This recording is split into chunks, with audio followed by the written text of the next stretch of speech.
Sean todos bienvenidos esta hermosa mañana a la casa del Señor. Welcome. Me alegra verles, sinceramente. Dios los bendiga. Gracias. Gloria al Señor. Si usted nos visita, gracias por estar esta mañana con nosotros. Esperamos que se goce en la presencia del Señor y ahora de recibir la enseñanza de la palabra del Señor. Gloria a Dios. Gloria al Señor. Vamos a hacer una oración. Vamos a prepararnos ahora para la enseñanza de la palabra. Padre, te damos gracias. Gracias por esta bendición, este gozo, este placer de poder llegar a este santo lugar, a tu casa. Y poder, Señor, gozar de tu presencia con nuestros hermanos, con nuestra familia. Gracias porque tu Santo Espíritu llena este lugar. Gracias porque estás con nosotros. Te amamos, te adoramos, te bendecimos, te honramos. Tú eres digno de toda honra, gloria y honor. Y somos un pueblo agradecido, Señor, porque tú has sido bueno para con nosotros. Nos has bendecido hasta ahorita, nos has guardado. Has sido nuestro todo. Así como cantábamos, tú eres nuestro Jireh, nuestro Shalom, tú eres nuestro todo, Señor. Gracias por la dicha, el privilegio, la bendición de conocerte como un Padre amoroso, como un Señor y Salvador y como un Consolador hermoso. Gracias, porque en ti nos falta nada, en ti lo tenemos todo, Señor. Esta mañana te damos a ti toda la gloria, la honra y el honor, Señor. Ahora nos preparamos, Padre, para recibir la palabra, la enseñanza. Prepara nuestra mente, nuestra alma, nuestro corazón, mi Dios. Ilumina nuestro entendimiento, que podamos entender la palabra, Padre Celestial, recibirla y ponerla por obra. Señor, habla a tu iglesia, habla a nosotros, habla a tu pueblo. Instrúyenos, enséñanos, corrígenos si es necesario, Señor, pero habla, Padre Celestial, a tu iglesia. Te damos gloria, te damos honra, te damos honor. Padre, te amamos Jesucristo, te amamos Espíritu Santo. Recibe honra y gloria. Y todo esto lo pedimos en Cristo Jesús nuestro Señor. Amén y amén. Gloria al Señor. Ocupe su lugar, mis hermanos. Ando un poquito ronco, ando agripado, pero está bien. Aquí estamos en la casa del Señor para gozar de su presencia. Y es hermoso que Dios está con nosotros.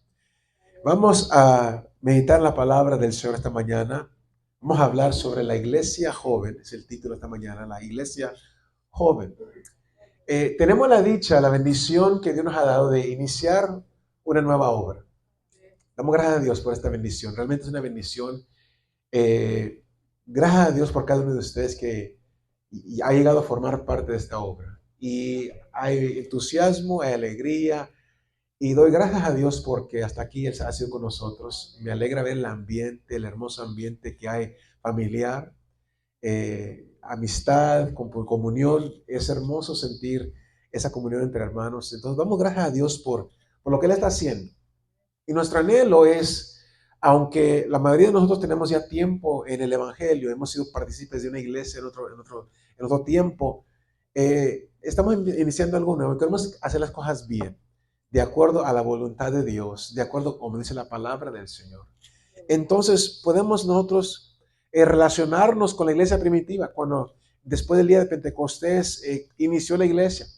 Queremos regresar a ser una iglesia como la iglesia de Hechos 2, una iglesia empoderada por el Espíritu Santo, guiada por el Espíritu Santo, dirigida por el Espíritu Santo, porque la iglesia le pertenece al Señor, la iglesia es del Señor. Entonces vamos a hablar sobre la iglesia joven. La semana pasada, usted recuerda, el pastor habló por un tiempo sobre el día de Pentecostés, el día que Dios envió su Santo Espíritu, derramó su Santo Espíritu por primera vez sobre los 120 que estaban en el aposento alto. Entonces yo quiero de ahí avanzar hacia adelante un poquito, hablando de la iglesia joven.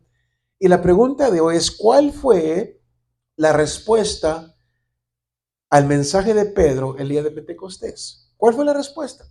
¿Qué es lo que sucedió después de que Pedro, ahora lleno del Espíritu Santo, se levanta y dirige a la multitud sobre lo que están viendo, lo que está sucediendo? ¿Cuál fue la respuesta de este mensaje que Pedro dio el día de Pentecostés?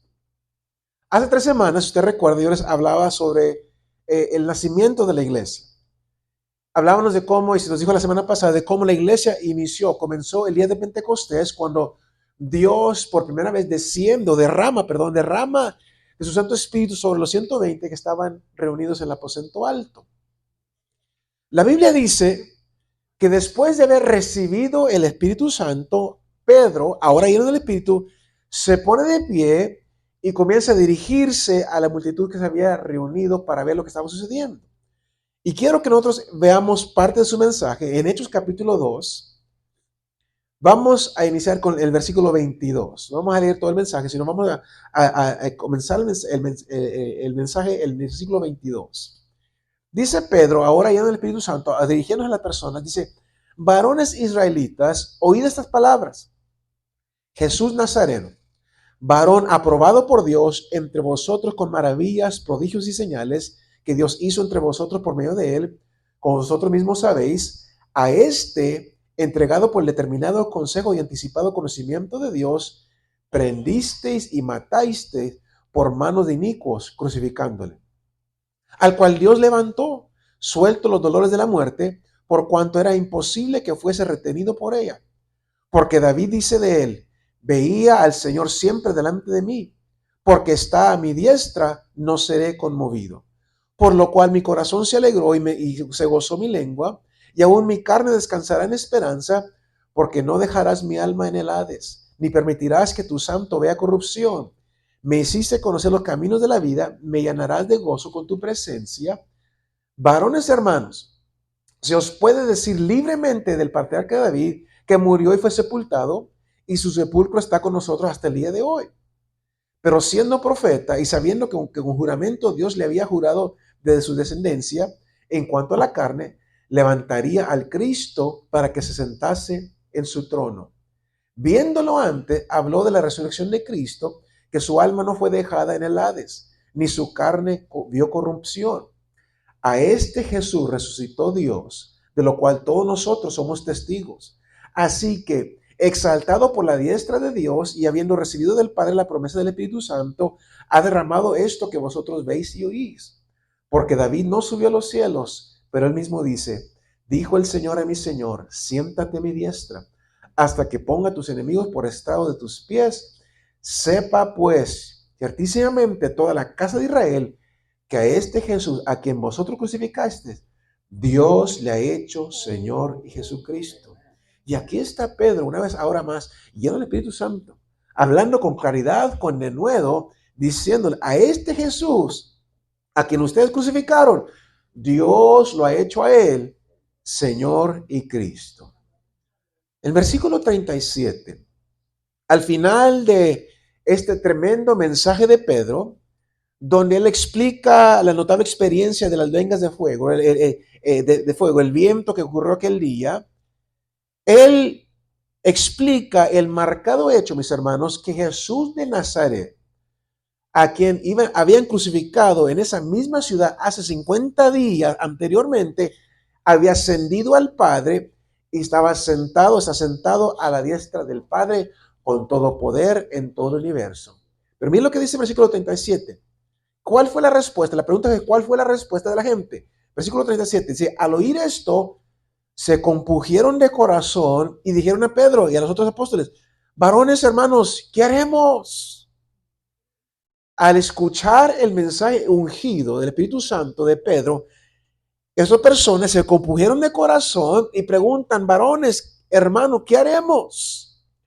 Ahora, cuando la palabra dice que se compungieron de corazón, quiere decir que fueron profundamente convencidos, sintieron un sentido de participación personal, una conciencia del tremendo impacto del hecho que había sido revelado. En otras palabras, sus ojos fueron abiertos. Al escuchar ahora el mensaje de Pedro y el Espíritu Santo, se les abrieron los ojos a los israelitas y comenzaron a realizar que la vida realmente no era como parecía ser, sino que detrás de todos los eventos normales de cada día estaba el poder de Dios. Y este Dios, ahora entendían, no era otro hombre, sino que aquel que habían clavado, crucificado 50 días antes. Ese Dios, ese Hijo de Dios, lo habían crucificado en esa misma ciudad 50 días antes. Entonces, ahora después de que se les abrieron sus ojos, usted puede imaginarse el efecto que tuvo sobre aquella persona. Nosotros pensando ahora que entendieron, nosotros crucificamos al Hijo de Dios, sus ojos fueron abiertos, en preocupación, tal vez en desesperanza. Por eso claman, varones hermanos, ¿qué haremos? ¿Qué vamos a hacer? Entendemos ahora lo que hemos hecho. Somos culpables de haber crucificado al Hijo de Dios. ¿Qué haremos? Entonces quedaron asombrados. Y esto siempre sucede cuando el Espíritu de Dios comienza a obrar. Cuando el Espíritu de Dios obra. Cuando nos hace consciente del señorío de Jesús, el hecho que Jesús es el Señor. Si los hombres lo sepan o no, Jesús es el Señor. Las fuerzas que nos mantienen respirando, pensando, comiendo, planeando, viviendo, todo viene de parte del Señor. Pablo dice en Colosenses 1:17, todas las cosas en Él subsisten. Entonces, cuando entendemos que Jesús es el inudible, en otra palabra, no podemos escaparnos de Él, que Él es el Señor, guste o no nos guste, viene una profundo sentir de convicción, de consternación. Viene la convicción en la vida. Y por eso ellos preguntan, varones hermanos, ¿qué haremos? ¿Qué vamos a hacer? Crucificamos a Jesucristo, al Hijo de Dios, el que está ahora sentado a la diestra del Padre. Nosotros lo crucificamos. ¿Qué haremos? Bueno, en respuesta a su pregunta, el apóstol Pedro les dice cómo convertirse, cómo llegar a ser cristiano, seguidores de Cristo. Les enseña qué es que tenemos que hacer, qué hay que hacer cuando estamos conscientes del hecho que nuestra vida está fuera de armonía con aquel que gobierna y es dueño del mundo, de nuestra propia vida. Entonces, él les comparte con ellos, en el siguiente pasaje, cómo convertirse en un cristiano. Versículos 38 y 40. Dice, Pedro les dijo, la pregunta es, ¿qué haremos? Pedro les contesta, arrepentíos y bautícese cada uno de vosotros en el nombre de Jesucristo para perdón de los pecados y recibiréis el don del Espíritu Santo. ¿Por qué? Para vosotros es la promesa y para vuestros hijos y para todos que están lejos, por cuanto el Señor nuestro Dios llamare. Y con otras muchas palabras testificaba y les exhortaba diciendo, sed salvos de esta perversa generación. La respuesta a la pregunta, varones, ¿qué haremos? Pedro les contesta la necesidad, con la necesidad de convertirse, que hay algo que realmente tenían que hacer. Entonces, cuando llegamos al momento, al lugar, cuando entendemos que Jesús es el Señor y que nosotros estamos fuera de armonía con sus propósitos, con su vida, entonces hay algo que tenemos que hacer. Entonces, Pedro le está diciendo, realmente sí hay algo que tienen que hacer. Las primeras dos cosas son cosas que nosotros tenemos que hacer. Y luego dice Pedro, hay algo que el Señor va a hacer. Primeramente, versículo 39, les dijo, arrepentidos. Tenemos que arrepentirnos. Cuando nuestros ojos son abiertos para reconocer que Jesucristo realmente es el Señor, ¿qué haremos? La primera cosa es arrepentirnos. Ahora, esta palabra arrepentidos, una palabra muy mal entendida muchas veces. Porque muchas personas piensan que el arrepentimiento es sentir pena y comenzar a llorar. Eso no tiene nada que ver con arrepentimiento. Puede ser que sientas pena, puede ser que comiences a llorar, pero no es necesario, no quiere decir sinceramente que te has arrepentido. El arrepentimiento es una palabra que significa cambiar de opinión, cambiar de pensamiento. Eso es arrepentimiento, cambiar de opinión, cambiar de pensamiento. Tú pensabas que estaba todo bien en tu vida, bueno, piensa de nuevo. Tú pensabas que Jesucristo solamente era un buen maestro, un gran profeta, que no es el Hijo de Dios, no es el Señor de la gloria. Bueno, piensa de nuevo, cambia de opinión. El arrepentimiento es un cambio de opinión, ponernos en sintonía con la realidad, alinearnos con las cosas realmente como son, dice Pedro. ¿Te has estado engañando a ti mismo? ¿O te han engañado? Bueno, cambia tu opinión, arrepiéntate. Entonces, la primera cosa que dice aquí Pedro, que tenían que hacer aquella persona al ver, a entender lo que habían hecho, es primeramente arrepentirse, cambiar su opinión acerca de Jesús. La segunda cosa, ser bautizados, versículo 38. Dice, y bautice cada uno de vosotros en el nombre de Jesucristo para el perdón de los pecados. Ahora, quiero que quede muy claro, porque el bautismo no agrega nada al arrepentimiento. El bautismo no nos hace nada mejor, no es nada mágico que de repente hace que nuestros pecados sean perdonados. No, el bautismo es una declaración exterior, un símbolo del cambio de mente, del cambio de opinión, del arrepentimiento que hemos experimentado dentro de nosotros. Solamente es un símbolo. Entonces, el bautismo es una identificación abierta con Jesucristo. Cuando uno se bautiza, uno está diciéndole a todo mundo, todo lo que está presente, todo lo que ven, yo ahora le pertenezco a Jesús y ahora sigo a Jesús. Yo ahora soy uno de los seguidores de Jesucristo. Es una separación de la vieja manera de pensar y un comienzo de una vida nueva. Es en el arrepentimiento, en el arrepentimiento donde obtenemos el perdón de pecados, no en el bautismo. El bautismo solamente es un símbolo de algo que ya sucedió en nuestra vida. En el arrepentimiento recibimos la remisión de pecados, el perdón de pecados. Es en cambiar nuestro pensamiento acerca de Jesús, que le permite a Dios borrar nuestra culpa, borrar nuestro pecado, borrar todo el pecado de nuestro pasado. Pero el bautismo es una señal de que eso ya se logró en nosotros. Ahora nosotros pensamos, reconocemos que Jesús es el Señor, Jesús es el Salvador y nos bautizamos y ahora es una señal que hemos aceptado esa verdad, que hemos recibido a Jesús como Señor y Salvador de nuestra vida. Dos cosas que tenían que hacer: arrepentirse y bautizarse. Lo dice Pedro, y ahora cuando ustedes hagan eso, entonces Dios va a hacer algo. La tercera cosa, recibirán el Espíritu Santo. Versículo 38 dice, y recibiréis el don del Espíritu Santo después de ser salvos, después de arrepentirse, después de bautizarse. Dice, lo recibiréis el Espíritu Santo. Cuando se arrepienten, el apóstol, recibirán el Espíritu Santo. Después de arrepentirse, de entender que Jesús es el Señor, recibirán el Espíritu Santo. Es decir, la tercera persona de la Trinidad viene a vivir dentro de nosotros.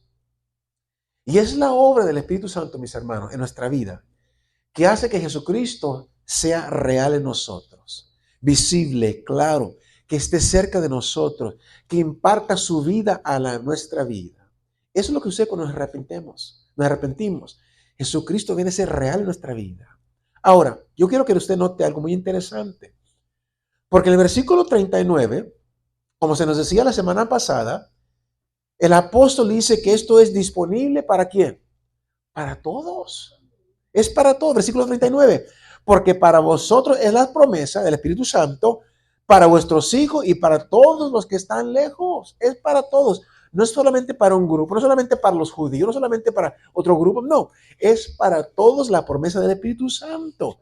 Es decir, a los judíos, a sus hijos, a los gentiles, a los que están lejos, tanto judíos como gentiles. Cuando nos arrepentimos, recibimos al Señor Jesucristo, viene la promesa del Espíritu Santo, es dada a nosotros. Pero, mire lo que dice el versículo 39. Se concede a aquellos a quienes Dios llama. Me dice, para cuantos el Señor nuestro Dios llamare. Y aquí encontramos una afirmación muy notable. Porque nos dice aquí, lo que nos está diciendo el versículo 39 es que nosotros no encontramos a Dios, sino que Él nos encuentra a nosotros. Para cuantos el Señor nuestro Dios llamare. Entonces, si usted siente en su corazón un hambre por conocer más a Dios, pero si usted piensa que usted tiene el deseo de encontrar las respuestas a sus preguntas, de buscar una nueva relación con el Señor, y eso es de parte de usted, no es así. Es Dios quien está haciendo que usted sienta ese impulso a acercarse más a Él. Todo comienza con Dios. Es Dios el Padre obrando en nosotros atrayéndonos, llamándonos. Mire, Jesús dijo en una ocasión, en Juan capítulo 6, versículo 44, perdón, ninguno puede venir a mí si el Padre que me envió no le trajere. Entonces, Dios es quien nos atrae. Dios es quien nos llama. Dios está trayendo a la gente hacia Él, detrás de todo el mundo. Dios atrae a las personas a Él. Ahora, notemos que cuando Pedro continúa, ahora él lo vincula todo con una decisión de la voluntad humana. Es verdad que Dios está llamando. Dice el versículo 40, sed salvos de esta perversa generación. ¿Okay? Después de decir que es para cuantos el Señor Dios llamare, dice el versículo 40, y con otras muchas palabras, testificaba y les estaba diciendo, sed salvos de esta perversa generación. Ahora, no tenemos todo el mensaje aquí, pero se resume con esto, sed salvos de esta perversa generación. Es decir, hay algo que nosotros tenemos que hacer. No solamente el llamado de Dios lo va a hacer. Dios está llamando a todos, a todos. Dios quiere salvar a todos. Dios quiere llenar a todos con su Santo Espíritu, pero hay algo que nosotros tenemos que hacer. Podemos sentir la atracción, el tirón del Padre en nuestro corazón, pero tenemos que responder a ese llamamiento. Y aquí entra la voluntad de nosotros, la voluntad personal, la voluntad humana.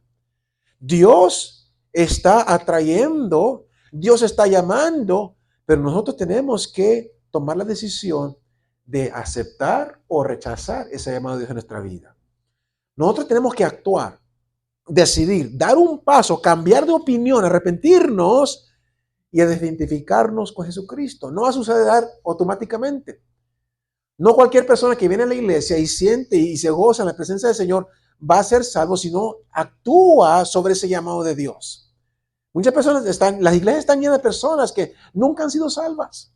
Y les encanta venir y gozarse en la presencia del Señor, se gozan, pero nunca han respondido, han tomado una decisión de aceptar a Jesús como Señor y Salvador de su vida. Entonces, no son salvos. Aunque se gocen en la presencia de los hermanos en la iglesia y todo, no son salvos. Tiene que haber un momento de decisión donde uno actúa, decide, da un paso, se arrepiente, reconoce que Jesús realmente es el Señor, es el Salvador, se identifica con Jesucristo. Dice el apóstol, en el momento que usted haga eso, entonces Dios le dará el don del Espíritu Santo. Dios te llenará con Santo Espíritu. El Espíritu Santo viene a vivir dentro de nosotros, viene a darnos la vida del Hijo de Dios. Ahora, eso es lo que sucedió el día de Pentecostés. Y vemos los resultados inmediatamente. Porque continúa el capítulo 2, versículos 41 y 42 diciendo de esta manera. Así que los que recibieron su palabra fueron bautizados. Este fue el resultado. Y se añadieron aquel día como 3,000 personas. Y perseveraban en la doctrina de los apóstoles, en la comunión unos con otros, en el partimiento del pan y las oraciones. ¿Cuál fue el resultado? ¿Te recuerda? Pedro, y en el Espíritu Santo, se pone de pie y comienza a dirigirse a la multitud, explicando lo que estaba sucediendo. Ellos sintieron convicción y preguntan, ¿qué haremos? Hermanos varones, hermanos israelitas, ¿qué haremos? Pedro les contesta, tienen que ser salvos, arrepentirse, bautizarse, luego Dios le dará el Espíritu Santo. Y luego continúa, ¿cuál fue la reacción de todo esto? Y en el siguiente parágrafo, en ese parágrafo de los versículos 41 y 42, tenemos los 4 fundamentos del crecimiento cristiano después de que uno se convierte, después de que uno acepta a Jesucristo como Señor y Salvador. 4 fundamentos del crecimiento cristiano. Primeramente, nos convertimos en cristianos al estar relacionados con Jesucristo. No podemos ser seguidores de Jesucristo si no le conocemos, si no tenemos una relación con Él. Entonces, nos convertimos en cristianos al estar relacionados con Jesucristo. Él es el Señor de gloria y nosotros nos convertimos en parte de Él cuando lo recibimos en nuestro corazón. Pero luego, ¿qué? ¿Qué después de eso? ¿Qué sucede? ¿Habrá algo más en la vida cristiana? Bueno, sí, porque recibir a Jesucristo solamente es el inicio, el comienzo.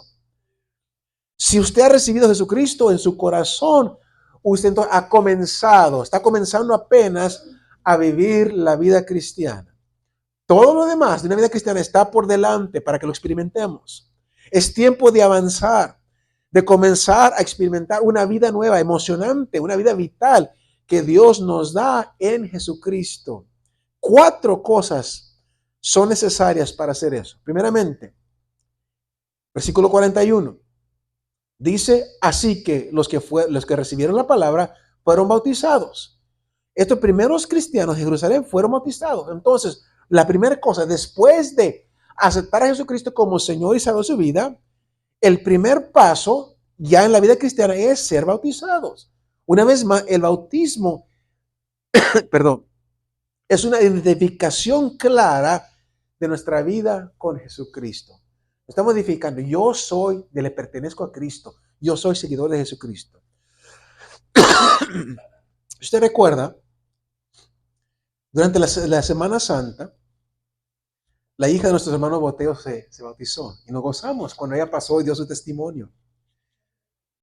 Nos gozamos con ella al ver que ella decidió tomar ese paso en obediencia al Señor.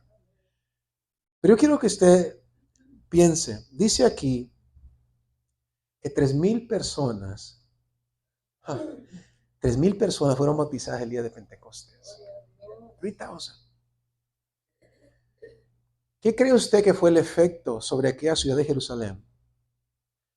Con estas 3,000 personas abiertamente se identifican con aquel despreciado nazareno a que habían crucificado 50 días antes los gobernantes de aquella ciudad. ¿Qué piensa usted fue el efecto cuando esta multitud, tan conmovida por todo lo que habían visto, no podían negar, públicamente se identifican ahora con Jesucristo? Hubo un gran avivamiento, un gran despertamiento espiritual en Jerusalén. Estalló un movimiento espiritual como nunca en Jerusalén. 3,000 personas de repente se identifican como seguidores del despreciado nazareno.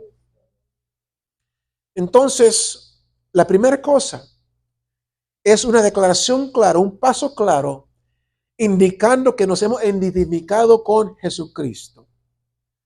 Segunda cosa, dice ahí que se dedicaron a la enseñanza de los apóstoles. Versículo 42. Dice, perseveraban en la doctrina de los apóstoles. La enseñanza de las escrituras, la palabra del Señor, perseveraban en la palabra del Señor. Estos poderosos apóstoles fueron comisionados por el Señor Jesucristo, llamados ahora bajo el poder del Espíritu Santo para hablarnos acerca de la verdad de la vida. Nunca, mis hermanos, tenemos que entender esto, nunca vamos a aprender, no nos vamos a entender a nosotros mismos en este mundo, al mundo que está a nuestro alrededor, lo que está sucediendo en el mundo, por qué está sucediendo, al menos que lo entendamos a través de la palabra. Todo lo que sucede en esta vida, todo está escrito a través de la palabra para darnos entendimiento, para que nuestros ojos sean abiertos a lo que está sucediendo a nuestro alrededor. Entonces, la única esperanza que tenemos para solucionar nuestros problemas en este mundo y en la vida es la palabra de Dios. Por eso ellos se dedicaban, perseveraban en la doctrina de los apóstoles, perseveraban en la palabra de Dios.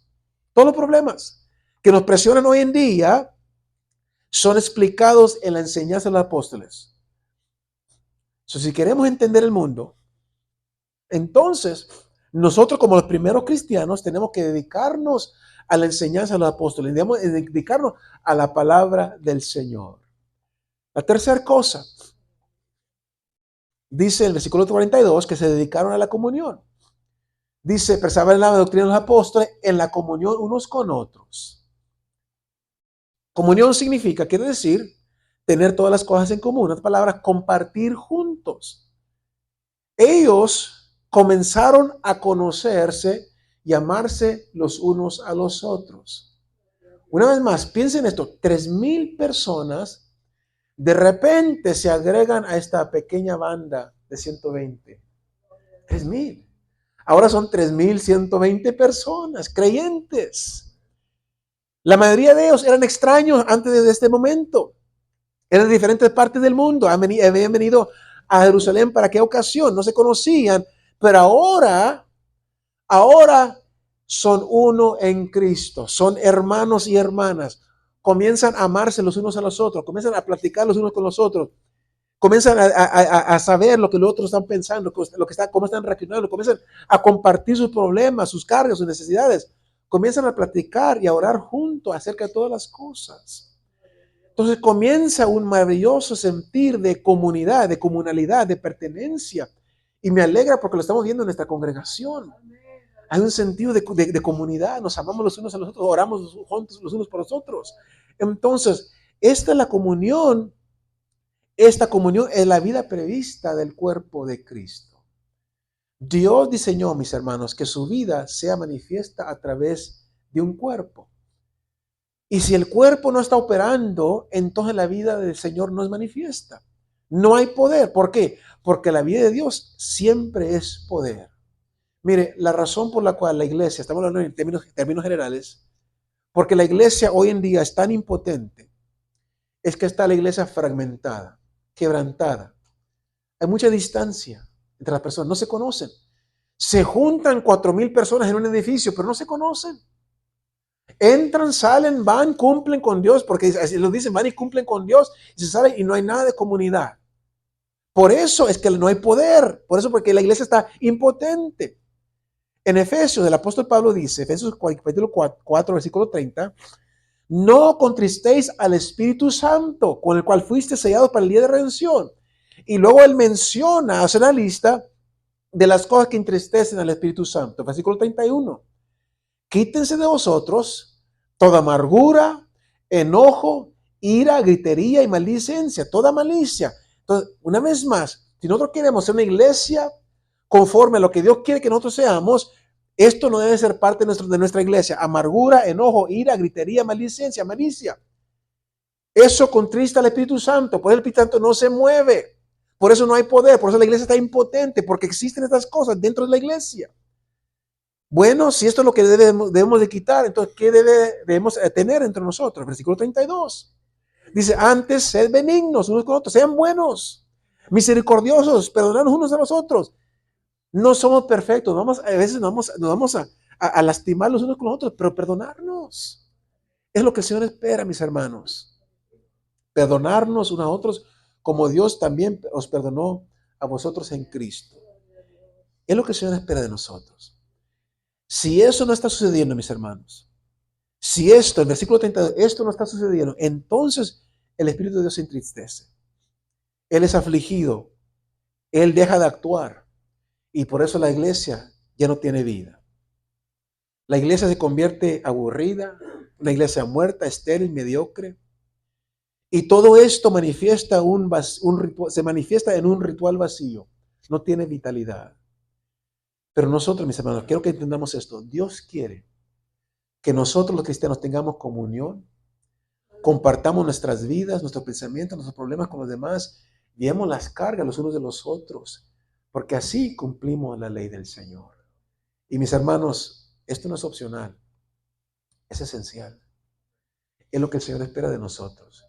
Y una vez más, como les digo, tenemos la dicha de estar iniciando de nuevo. O sea, hagamos las cosas bien. Para que sea una iglesia, como la iglesia de hecho, una iglesia llena del Espíritu Santo, poderosa, que está haciendo marcar una diferencia. Es por eso que cuando el Espíritu Santo comienza a moverse en alguna congregación, en alguna asamblea de cristianos, siempre comienza en este punto. Comienza a sanar el quebrantamiento de las vidas, comienza a sanar las relaciones mutuas, comienza a sanar la malicia, la ira, la frustración, los rencores, y la gente comienza a perdonarse los unos a los otros. Cuando esto sucede, entonces la vida comienza a fluir una vez más en el cuerpo de nuestro Señor Jesucristo. Entonces, seamos benignos, seamos misericordiosos, perdonando los unos a los otros. Ahora, el cuarto elemento es la adoración. Versículo 42, dice la última parte, que perseveraban en el partimiento del pan y las oraciones.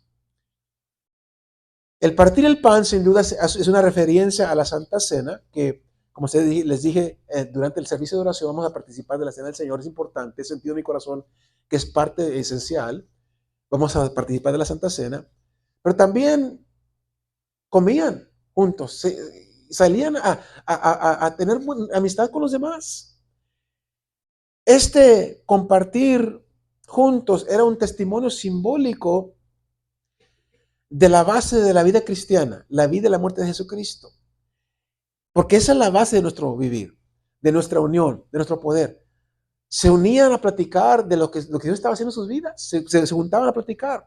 Y el partir del pan, en orar juntos, se estaban relacionando, no solamente relacionando unos con los otros, sino que estaban relacionando con Dios, hablando de Dios, identificándose con Dios. Y esto siempre es una fuente del poder cristiano. No que todos salen y se arrancan para su propia casa sin saludarse, que no se conocen como en muchos lugares.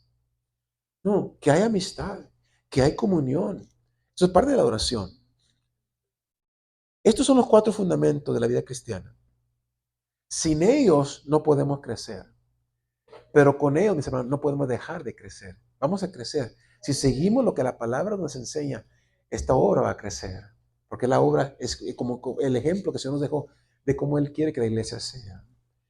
El último parágrafo de este capítulo, perdón, tenemos los efectos, una hermosa imagen de los efectos prácticos del cristianismo sobre el mundo, sobre la iglesia y hacia Dios mismo. Entonces vamos a hablar de los efectos prácticos del cristianismo. Venga, vaya conmigo, versículo 43 al 47.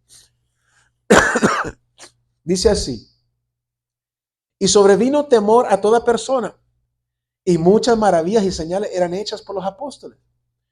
Todos los que habían creído estaban juntos y tenían en común todas las cosas, y vendían sus propiedades y sus bienes, y los repartían a todos según la necesidad de cada uno. Y perseverando unánimes cada día en el templo, y partiendo el pan en las casas, comían juntos con alegría y sencillez de corazón, alabando a Dios y teniendo favor con todo el pueblo. Y el Señor añadía cada día a la iglesia los que habían de haber de ser salvos. 3 efectos que esto tuvo. 3 efectos de los prácticos del cristianismo. Primeramente, el efecto sobre el mundo alrededor. Temor.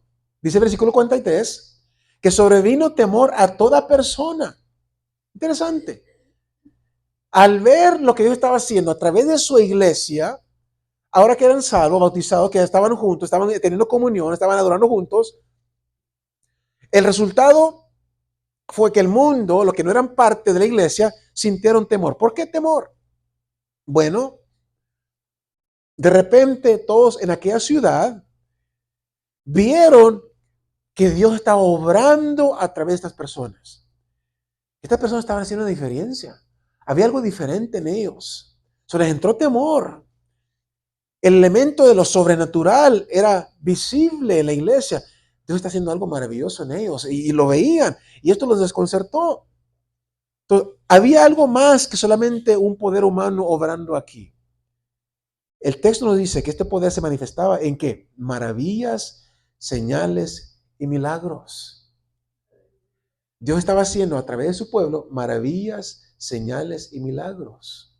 Ahora, hay muchas personas hoy en día que sienten que esto es necesario, que tenemos que recuperar estas maravillosas cosas, maravillosos milagros y señales. Pero quiero que entendamos esto, que las maravillas, las señales y milagros solamente son donde el Señor comienza, donde Dios comienza a tratar con el hombre. Porque las personas, los hombres no regenerados, se encierran en un mundo de las cosas visibles, solamente creen lo que pueden ver. Entonces, por eso es que Dios comienza a ese nivel. Comienza con señales, milagros y maravillas. Pero esto no es la obra más importante. El Señor Jesús lo hizo muy claro a través de todo su ministerio, que el sanar del cuerpo, los milagros, no era tan importante como el sanar ¿qué? El alma. Entonces, muchas personas piensan que tenemos que ver señales maravillosas, maravillas. Eso solamente es la manera que se atrae a las personas. ¿Por qué? Porque el Señor quiere transformar el alma, la vida, el corazón. ¿Cuántas personas no fueron sanadas que volvieron a vivir de igual manera? Entonces, lo más importante es la sanidad del alma. Lo que sucede en el ámbito espiritual es mucho más grande que lo que sucede en el ámbito físico. Y cuando la iglesia comienza a crecer, Dios se mueve del nivel físico al nivel más profundo, que es el reino del Espíritu, mis hermanos. Y cuando eso sucede, el Espíritu de Dios, el Espíritu del hombre, en la manifestación, resulta en la manifestación más poderosa del poder transformador de la gracia de Dios. Dios comienza a transformar a las personas. ¿De qué me sirve que, por ejemplo, mi mamá esté enferma, no sea cristiana, y Dios la sane, pero regrese a vivir como siempre he vivido si no era cristiana? Es mejor que se quede enfermita, pero que el Señor la salve. No estoy diciendo nada mal, pero me entiende lo que estoy diciendo. Es preferible que Dios la salve, que Dios salve su corazón, que Dios salve su alma. Es lo más importante. Entonces, cuando la iglesia comienza a entender eso, lo más importante no es tanto los milagros, los queremos ver, porque eso va a atraer a la gente. Pero nuestro propósito para esas cosas es que el Señor salve las almas, que el Señor transforme los corazones. Entonces, es lo que estamos buscando. Mis hermanos, el Espíritu de Dios todavía está obrando. Sigue haciendo cosas como lo hizo antes, como lo hizo el día de Pentecostés. Sigue derramando su Espíritu. Tenemos que seguir buscando más la ayuda del Espíritu Santo, más que el Señor se manifieste en nosotros. Entonces, el primer efecto fue sobre la comunidad, sobre el mundo. Una conciencia de que algo estaba sucediendo, algo que era sobrenatural. El segundo efecto sucedió dentro de la iglesia. Una vez más, se enfatiza la comunión, versículos 44 y 45. Dice, todos los que habían creído estaban juntos y tenían en común todas las cosas. Y vendían sus propiedades y sus bienes y los repartían a todos según la necesidad de cada uno de ellos, o de cada uno. Hay personas que han dicho que estos primeros cristianos se convirtieron en comunistas, que vendieron todo y lo echaron todo en una olla y de ahí se dividieron entre todos. No, no es lo que dice el pasaje aquí.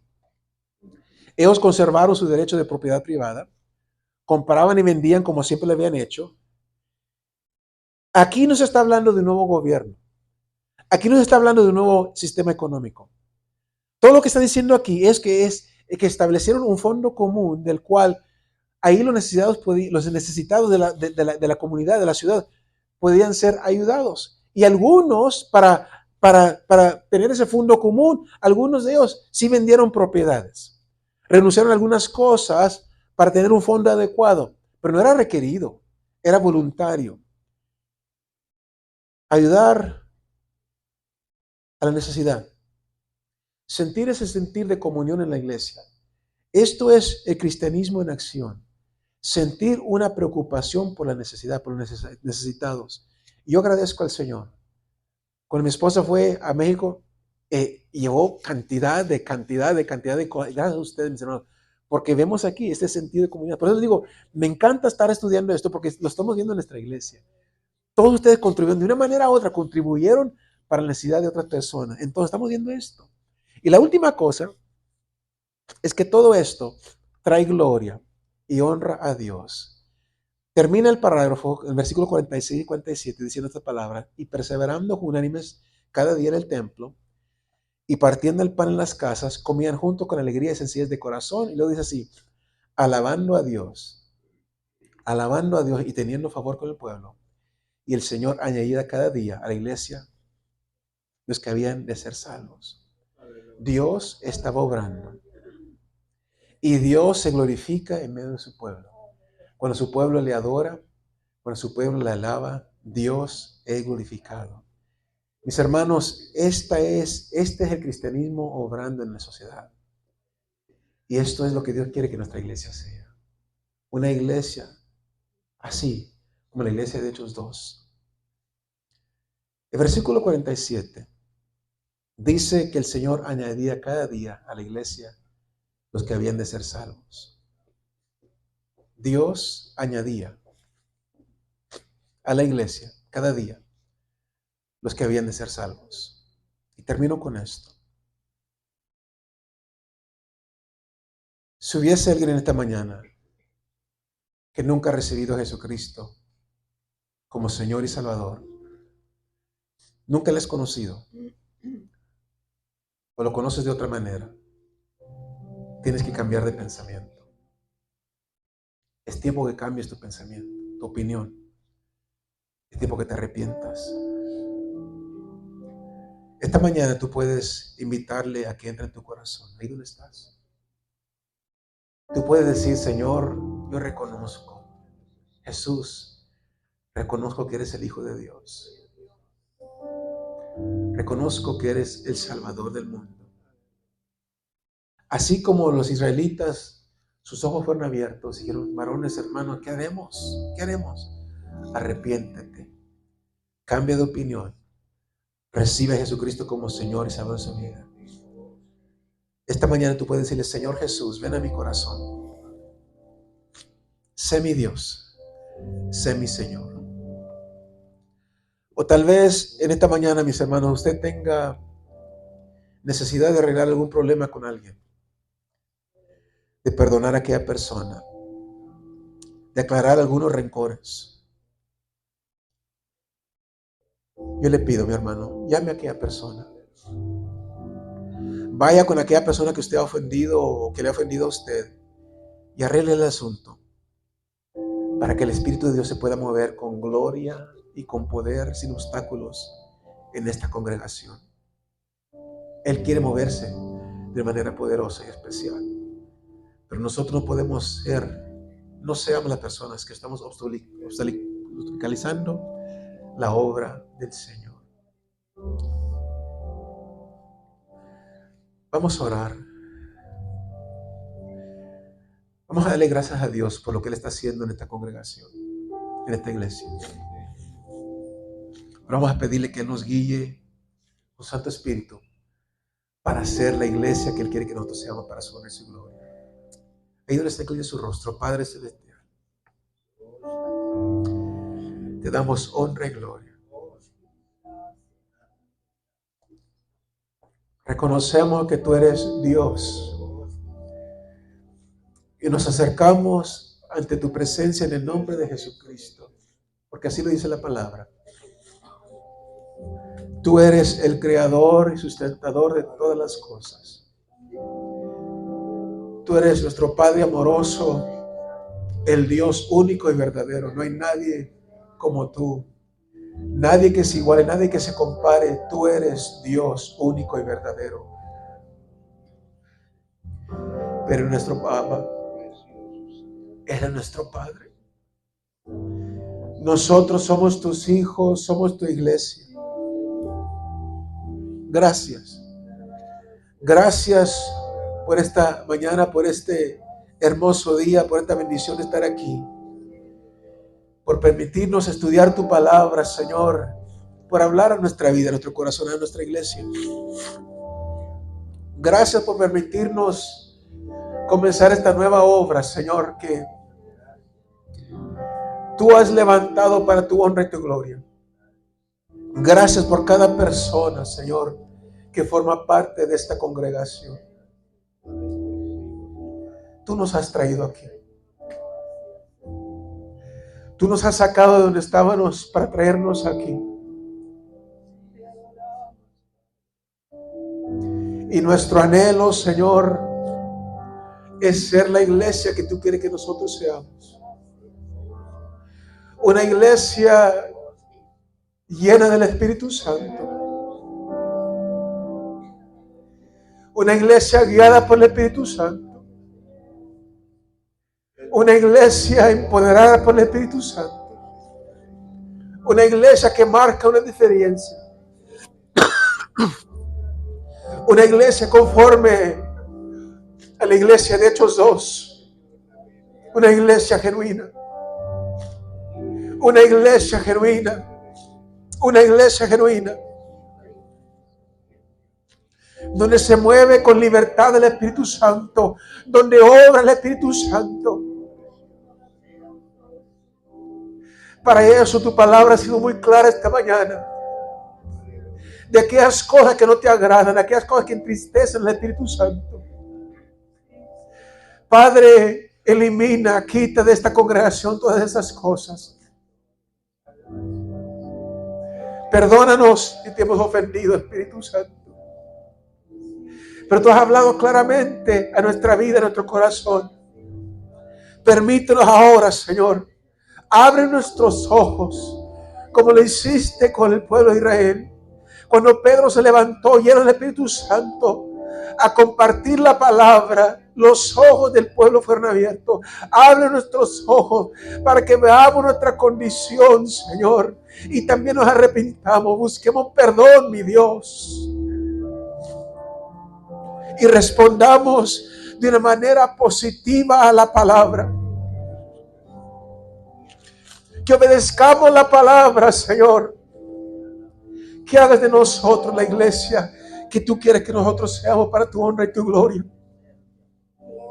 Espíritu Santo, esta obra es tuya. Jesucristo, esta obra es tuya. Tú la compraste con tu sangre. Tú derramaste con tu sangre para comprar, Señor. Esta obra, esta iglesia te pertenece a ti. Hágase tu santa y perfecta voluntad. Sé tú guiándonos, dirigiéndonos, Señor. Y úsanos en este tiempo que nos resta, mi Dios, para marcar una diferencia en esta comunidad. Así, Señor, como la iglesia primitiva marcó una diferencia. Al ver la gente lo que estaba sucediendo en el pueblo del Señor, ellos no podían negar que Dios estaba con ellos, que el Espíritu Santo estaba obrando en ellos. Había un poder sobrenatural obrando en sus vidas. Hazlo con nosotros, Señor, úsanos. Que la gente sea atraída, Señor, cuando haces milagros y maravillas, pero vengan a conocer a Jesucristo como Señor y Salvador de sus vidas, porque es lo más importante, más que los milagros, más que las señales, más que las maravillas, Señor, la salvación de las almas. El tiempo que nos queda es corto. Tú has levantado esta iglesia, esta obra, Señor, para marcar una diferencia. Sigue hablando en nuestra vida, Espíritu Santo. Sigue dirigiendo nuestras vidas individualmente, personalmente, Espíritu Santo. Ordena nuestros pasos, ordena nuestro entendimiento. Nuestra vida completamente, ordénala tú, Espíritu Santo. Y haz de esta iglesia lo que tú quieres que nosotros seamos, para tu honra y tu gloria. Para tu honra y tu gloria. Vamos a continuar.